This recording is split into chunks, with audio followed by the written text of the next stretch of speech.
All right, guys, 1986 Chevy K20. Adding this Curt Class 4 hitch from Summit. It wasn't really fitting up the way that I wanted it to, so I wanted to show you guys how I had to modify the bumper bracket. Right? You got these little units coming off of here, actually like that, and I'll show you what I had to do. Give you a video on, or an image of the truck after I put it on. But basically I just had to mod it. So this is how it looks before. I had to take a little notch out of that. So it's not as easy as just, bolting it up to the bottom. I mean, you gotta kind of mod these little brackets that go to the bumper so the hitch will sit flush with the bumper and not be all sucked up underneath. But I'll give you a little video on that later. Thanks. All right, YouTube, back with the Chevy K20 Class 4 Curt hitch installed from Summit Racing. So this is an 86 Chevy K20. I didn't want the hitch tucked up underneath of the bumper.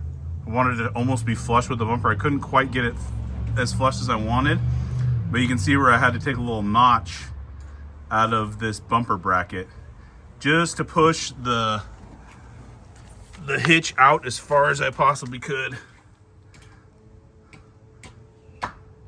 before it, so I still have captivation on all the bolts. But I just had to notch out that little bumper bracket just a little bit. So looks like it's gonna work out pretty good. I'll report back. Thanks. All right, guys, so here's the final product with the Class 4 Curt hitch installed on the 8-foot bed Chevy K20. You can kind of see what I was talking about with the flush mount. If you didn't notch out what I was saying, it's going to be set like 2 or 3 inches back behind the bumper. Every single time you want to change that hitch pin, you're going to have to reach under there and just to get to the hitch pin. I'll try and give you a shot from underneath.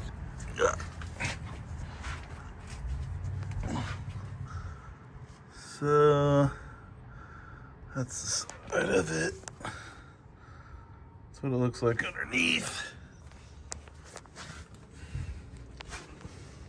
The bolts, my little notched bracket right there, sitting clean.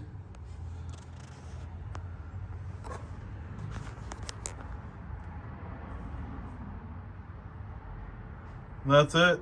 Should be able to tow some weight. Appreciate it. Thanks.